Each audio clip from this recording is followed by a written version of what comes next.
So, is the Donald Trump train derailing? Is this permanent, or can Gingrich and company help him get it back on track? Joining me now, Shelby, Holliday, Ford O'Connell, Betsy Woodruff, and David Morey. Ford, let me start with you on this.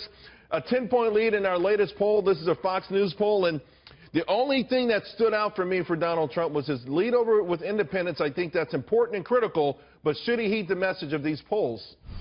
Well, let's be honest. The Trump train is not derailed, but it certainly hit a really rough patch. The only good sign, you're right, is the fact he leads by 8 with independents. But basically, because he's continually just said dumb things over time, Hillary Clinton has been able to make this election a referendum on Donald Trump's fitness to be president. And you can look in the polls and you see this majority see her to be qualified and knowledgeable, and they don't see him to be the same way. If he wants to regain the lead in these polls and become the next president of the United States, he's going to have to make this a referendum on Hillary Clinton and her scandal and insider dealing, and right now it's not. It's all about Donald Trump. Betsy, over the last 30 days, we've seen a number of items that were just low-hanging fruit for Donald Trump, whether it was the email scandal that continues to escalate, the break-in of her emails, the interview with Chris Wallace, on and on, the economy, 1.2% GDP growth. Nevertheless, the topic always comes back to things that aren't necessarily critical. And I understand the Trump campaign and Donald Trump himself say that the media is setting him up, but it takes two to tangle.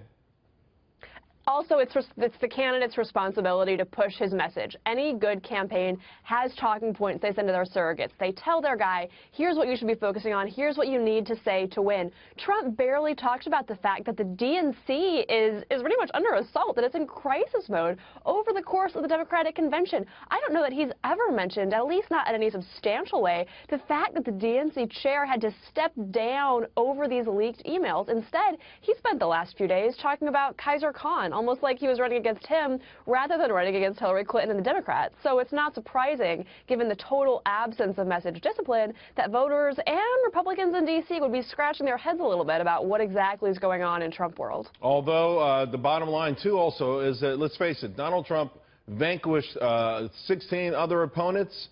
He did it his way. He did not listen to the political insiders and pundits, and he did extraordinarily well, Shelby. So you can understand why he would be reluctant to listen to everyone when, indeed, being authentic has been his key so far to getting him here. You're right, but now he has to pivot. He's not running against Republicans. He's running against a Democrat.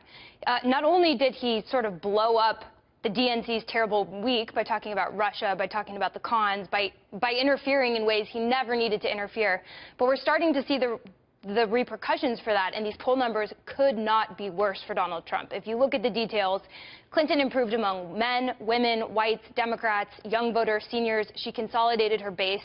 So great, Trump is winning independents, but if he can't consolidate his own Republican base, it doesn't matter. He's going to lose, as he says, big league to Hillary Clinton in November. You know, here's the thing, though, David. As a Democrat, I'm sure you guys aren't taking a victory lap just yet. There's almost 100 days left in this, and we've seen ebbs and flows. In fact, everyone expects ebbs and flows. So what does Hillary do with this sort of momentum that she does have right now? Well, what she can't do, Charles, is sit on a lead and play defense. She's got to play offense. She's got to assume the attitude of the insurgent. That's our model in the leadership campaign. In this new Fox poll, there are some worrisome signs for Donald Trump. You know, he's backed by 11 points on empathy, 27 points on temperament, 32 points on which candidate has the knowledge to be president. So he's going to have to find message discipline, as Newt Gingrich is talking about. He's going to have to really focus on the issues that work for him. Don't forget, this is his election almost to lose. 82% of Americans are saying the wrong track. 1.2% growth on Friday. He's going to have to get to those issues and focus a lot more on Barack Obama and Hillary Clinton than the Khan family. To David's point, though, that's exactly right. He has to make this a referendum on Obama's failed government, the record of government, and Hillary Clinton's scandal and insider dealings. And right now, he's just not doing that. There's so much low-hanging fruit, but he has to understand that if he can't push back on her and make this a case about her, he is going to lose. He is, in fact, running behind Romney's 2012 numbers with a lot of key groups he should just be racking up. Whites, men, evangelicals, etc. These are his core group. These are not even folks that listen to the mainstream media. He has to better Romney. Otherwise, he's not going to win. And right now, he's not doing that.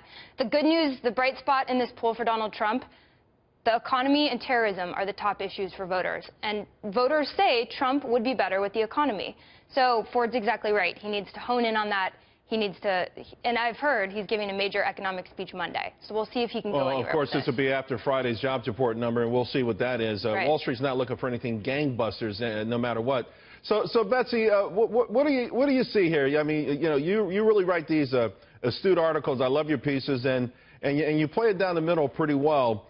What do you see in terms of him regaining that momentum? Does it have to be something outside of him, an event like today, this news of $400 million? We'll discuss it later in the show, but those are the kind of things that fall right in your lap as a candidate. They're a gift. He needs to find good advisors, and he needs to listen to them, and he also needs to. But you don't think he has good advisors right now, Betsy? Okay. I think he's got some all-stars around him right now. Maybe he's not listening to them enough, but if they are good, he's not taking their advice. Perhaps one of the most important things that he did this week to really hurt his standing with D.C. Republicans was the fact that he practically unendorsed Paul Ryan and then kind of played footsie with Paul Nehlen, Ryan's primary challenger. Now, Reince Priebus has worked overtime to get Wisconsin Republicans to consolidate, to support, to be loyal to Donald Trump, particularly Scott Walker and Paul Ryan. And then Trump turns around and says, actually, I'm not going to be loyal to you guys. Reince, as far as I know, based on my sources, feels humiliated because Trump isn't sticking up for Paul Ryan. All and fairness, there's a personal rift there that's real bad. There doesn't seem to be any authentic backing of Donald Trump by Paul Ryan or Scott Walker, particularly Paul Ryan, who's had his own town hall. He has his own economic policies, his own foreign policies. It feels sometimes that he's running a shadow campaign against Donald Trump, where he started in 2020 early. But let's do this. I want to listen to a couple of these advisors. Newt Gingrich, he had something really I thought was pretty interesting this morning. He was on Fox Business. Let's take a listen. I don't know if it's a fixable problem, but I think it's a very big moment for Trump. He has got to find a way to slow down, really learn some new lessons. I mean, this is a little bit like The Apprentice, except he's the apprentice. He's not the boss. He doesn't get to say you're fired. The American people get to say you're fired. All right, Shelby, your thoughts on that? When Newt Gingrich saying, I don't know if it's fixable, to me that was a very, very telling, and that was this morning on Maria, Mornings with Maria. Yeah, and I'm dying to hear how this intervention went, if that actually took place today. But, you know, Donald Trump wants to be the leader of the United States of America. If he can't show leadership within his own party and get guys like Newt Gingrich and Paul Ryan on board to trust him and get behind him, that says a lot. That says a lot to the American voter, too, and I think voters are starting to reflect that in these poll numbers.